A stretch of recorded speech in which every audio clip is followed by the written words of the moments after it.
அனைவருக்கும் என் அன்பின் வணக்கம். நான் உங்கள் நெல்லை அன்புடன் ஆனந்தி. மனம் ஒரு மாயக்காரன் என்ற எனது நூலிலிருந்து கட்டுரை 5. வாழ்க்கை அழகானதே.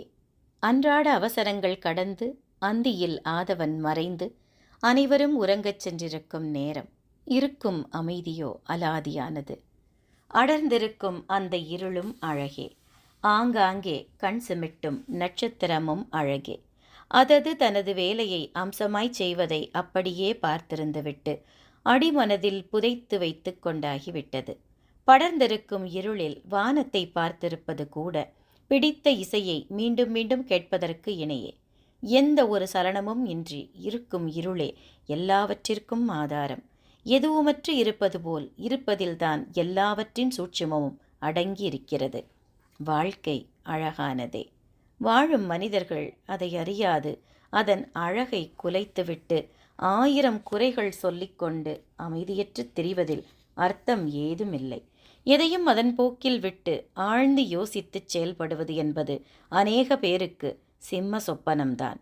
எதுவாயிருப்பினும் உடனே அவசர கதியில் யோசித்து அதற்கு ஒரு முடிவெடுத்து அந்த முடிவும் தவறாகி போக பின் அதையே எண்ணி தவித்திருக்கும் வாய்ப்புகள் அதிகம். மனம் கலங்கிய நிலையில் எதையும் யோசிக்கும் திறன் இருப்பதில்லை. அந்நிலையில் எதையும் முடிவு செய்யாதிருப்பதே உத்தமம்.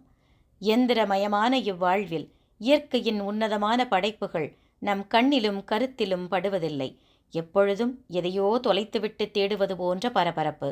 இக்கணமே இவ்வாழ்வு முடிந்து விடுவது போல் ஒரு படபடப்பு. எதற்காக இதை செய்கிறோம்? ஏன் இதை செய்ய வேண்டும்?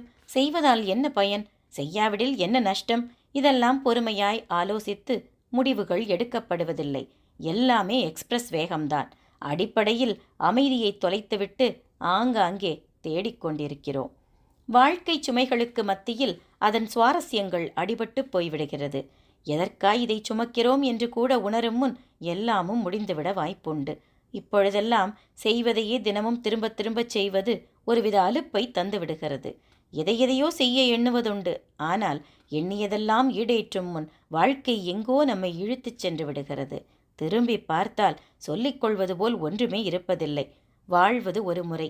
அதை ரசனையோடு வாழ்வது மட்டும் முக்கியமல்ல. ஏதோ வந்தோம் இருந்தோம் சென்றோம் என்று இல்லாமல் ஏதேனும் சாதித்துச் செல்ல வேண்டும். நமக்கு நாமே நேரம் ஒதுக்கி நம்மோடு நாம் பேச நிறைய விஷயங்கள் புரிந்து கொள்ள முடியும்.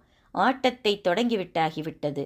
ஆடும் முறை, ஆடும் நேரம், ஆடிய பிறகு வரும் எதிரொலி எல்லாமே ஏக இறை ஏற்கனவே எழுதி வைத்ததுதான்.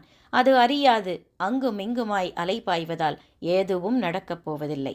அவசரம் நமக்குள் ஆவேசத்தை உசுப்ப அமைதியின்றி ஆர்ப்பாட்டம் செய்து அவ்விடத்தில் நிம்மதி தொலைந்து விடுகிறது.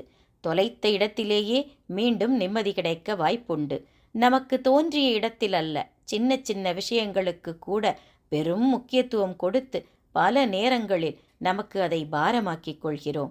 எதையும் எளிதாய் எடுத்துக்கொள்ளும் யுத்தி எல்லோருக்கும் எட்டிவிடுவதில்லை. ஒரு விஷயம் நிகழ்ந்தால் நம்மால் அதை மாற்ற இயலுமானால் அதை பற்றி தீவிரமாய் யோசித்து ஏதேனும் வழி தேட முயற்சிப்பது தவறில்லை. நம் கையில் இல்லாத அல்லது நம் கைமீறிப் போன விஷயங்களை எண்ணி எண்ணி வருந்தியோ வேதனைப்பட்டோ எதுவும் நடக்கப் போவதில்லை. கவலைப்படுவதால் காரியம் நடந்துவிடப் போவதில்லை. பிறகு ஏன் தேவையில்லாத வீண் மனக்குழப்பம்?